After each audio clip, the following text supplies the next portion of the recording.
Greetings, Guardians, my name is Bife here. So, the Witness took our planets a while back. Well, 2 planets and 2 moons, but you get the point. The Witness has this terrifying ability to take things, but it also has the power to capital T, take. As in Oryx style, as in create the Taken, as in abducting someone from out of our reality, corrupting them with darkness and sending them back.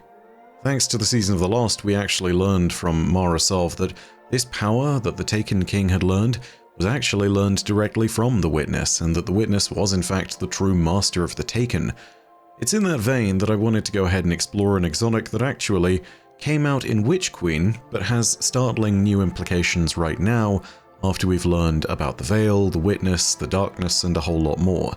It's also very interesting because this is set in the time of the Taken King, and so there's bits of knowledge that we're learning from the past that all pull together into focus in this particular moment. Our video here is very speculative, but it all begins with an old Witch Queen exotic called Osmiomancy Gloves, and its lore tab here. So let's go ahead and give that a read first. The lore entry here is from the perspective of Ikora's ghost, Ophiuchus. It shares some pretty grim possibilities from the time of our battle with the Taken King. It centers around the Taken, and in particular, the act of taking, and what it is like for those who then are taken. It talks about the broader implications of that power, and I think that now, those broader implications are more important than ever. Keep an ear out for the 3rd paragraph in particular. Osmium's existence requires near divine intervention, a supernova to forge. As we count the dead and make plans for recovery, I wish to record some of my recent scientific inquiries and theories before they are muddled by or altogether forgotten in the tangle of rebuilding what was lost. Possibility. It exists within each life. An expanse and myriad of complexity explored openly through the philosophical constructs of choice and free will. Even when life ends, possibility carries forward in the lives touched and the projects created. When the actions of another end a life, humans often refer to this act as killing or taking a life. But where killing brings about a singular conclusion, Oryx's taking was quite the opposite. He imposed a singular origin and all decisions that followed. He shaped the causality, the very history of another being, by force of will, recasting it into fanatical loyalty. In short, possibility never existed. Like Ikora, my role is anticipating threats.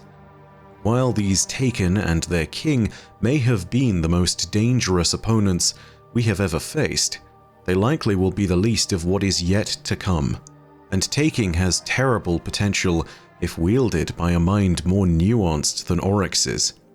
Taking involves reforming matter in a self-contained reality, where the creator defines past, present, and future. Imagine how a more insightful being could expand these definitions to different ends. Overcoming a target's will must consume a large portion of energy. What if you used that energy for larger shifts in reality? You could teleport an army into a hive mothership, move a fleet outside time and space, perhaps even alter a moon's orbit, devastating the planet below. The military applications could be far graver than simply creating an army. Clearly, this is a subject in dire need of study, as the Taken themselves are frustratingly ephemeral. I have instead retrieved a variety of osmium ore samples from Oryx's flagship. They resonate in harmony with the Taken, and thus may provide guidance in understanding the profane science behind them. Personal logs, Ophiuchus. So yeah, that 3rd paragraph is terrifying because we know that the power to take is wielded by a more nuanced mind than Oryx's now. It is directly being used by the Witness.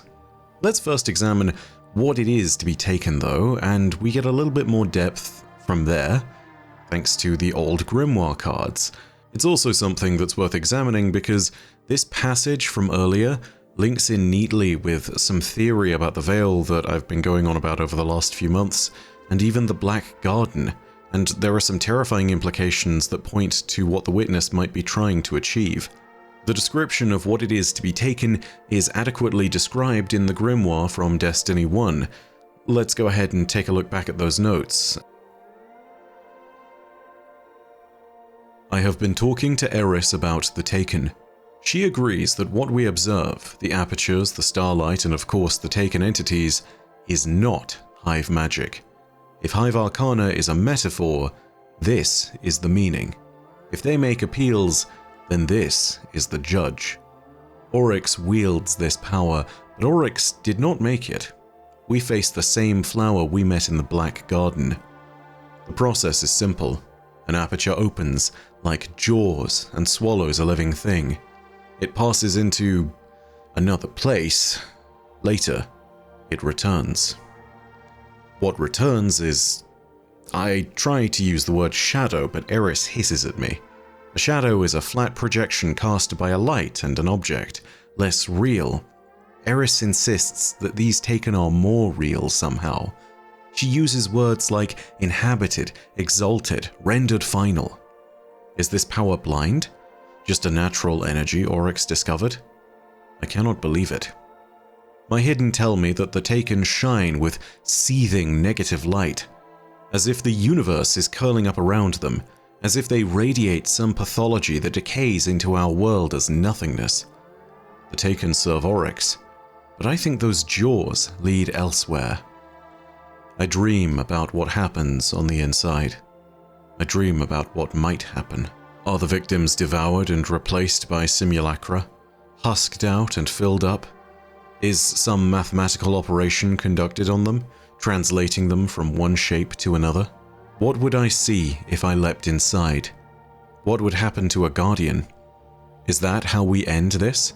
All of us leaping into the dark to fill it up with light? Eris thinks there is poetry to how the Taken change. She thinks we can chart the difference and understand the will behind it.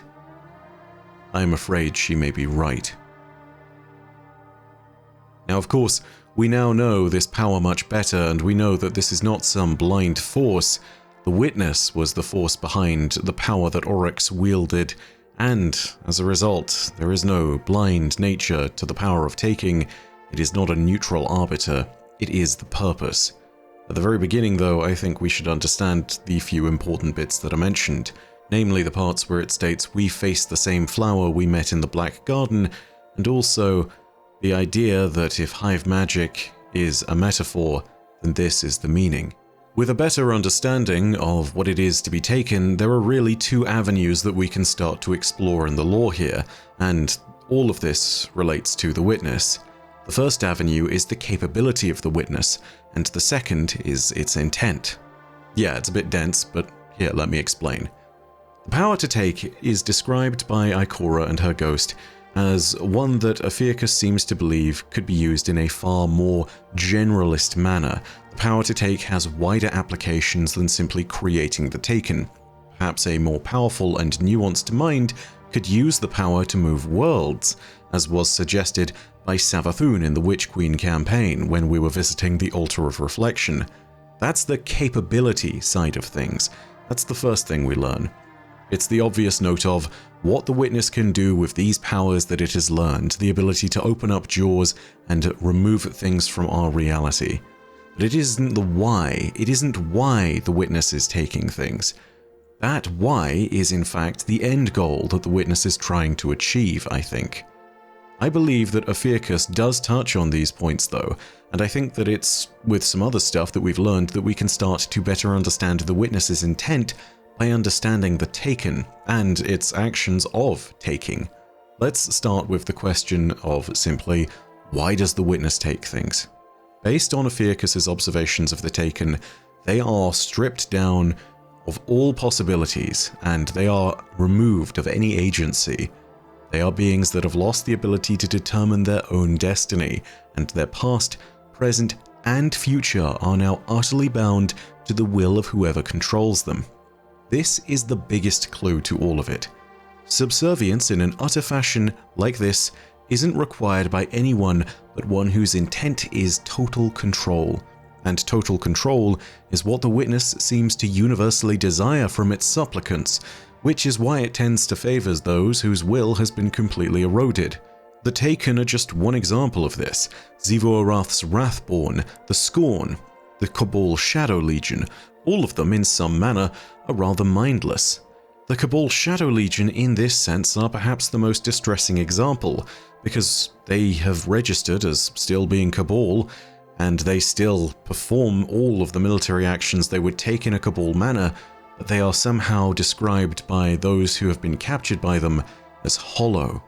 They do not think, they do not act. It's almost like they are not people. So why does the Witness take? Because it desires control. A control so deep that, as Ophiuchus puts it, the Witness gets to define the past, present, and future of any being within its thrall. It's perhaps here that we need to branch off and link in some other speculative lore, which perhaps reveals a greater idea of the Witness's plans: the Veil. Now, anything I've stated on the Veil in the past is almost universally noted to be speculative, and I would say that about anything I'm about to say. There are a few bits and pieces that you can look at which have all got interesting tangential links here to the osmiomancy gloves and the idea of what the purpose of the Witness truly is. It all links back as well to the Black Garden, the heart of the Black Garden, and the D1 Vanilla campaign.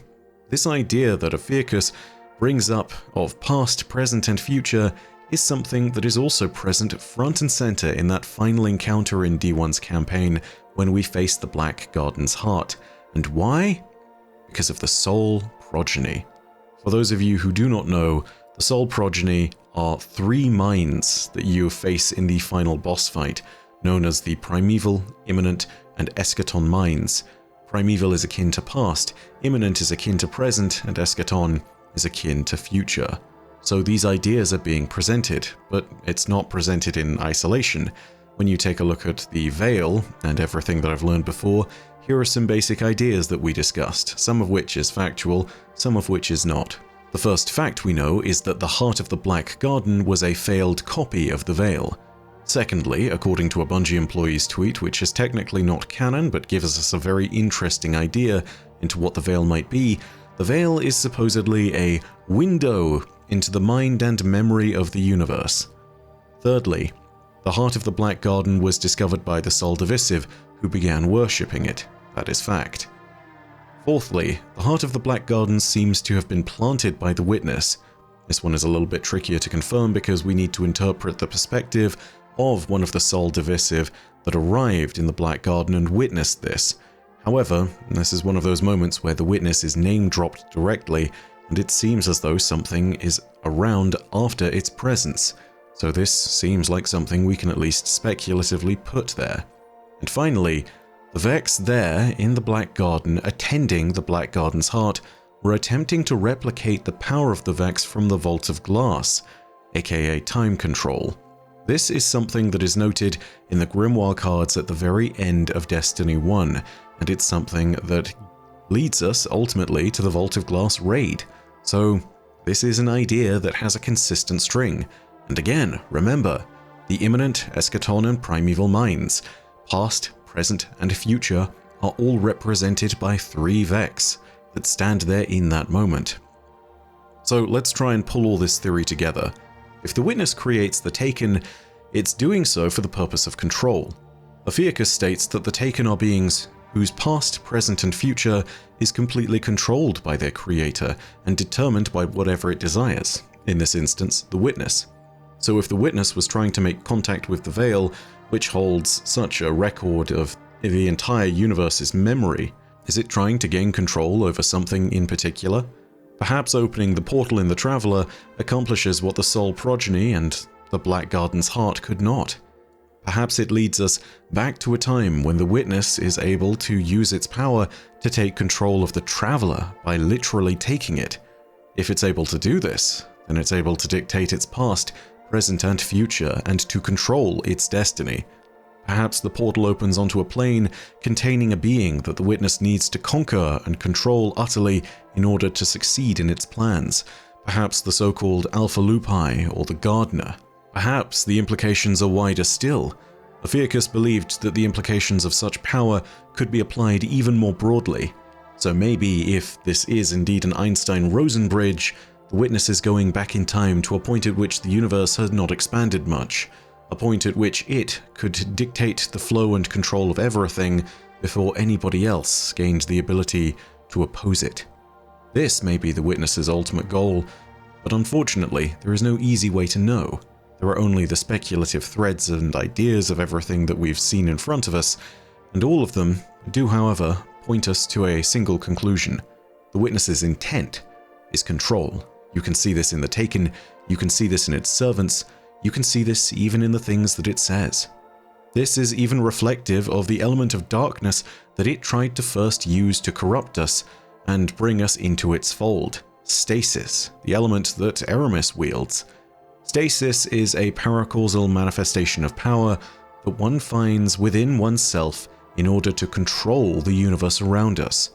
Osiris even says as much when analyzing stasis in the Hall of Heroes. Take a listen to this. Stasis is the element of will and control. It slows, detains, and shatters. It was our first step into darkness and taught us the universe is not as black and white as it first seemed. Elsie Bray and Eris Morn have slightly different interpretations of how one masters this element. Fitting, as stasis thrives on individual will, but merging their thoughts gives me this.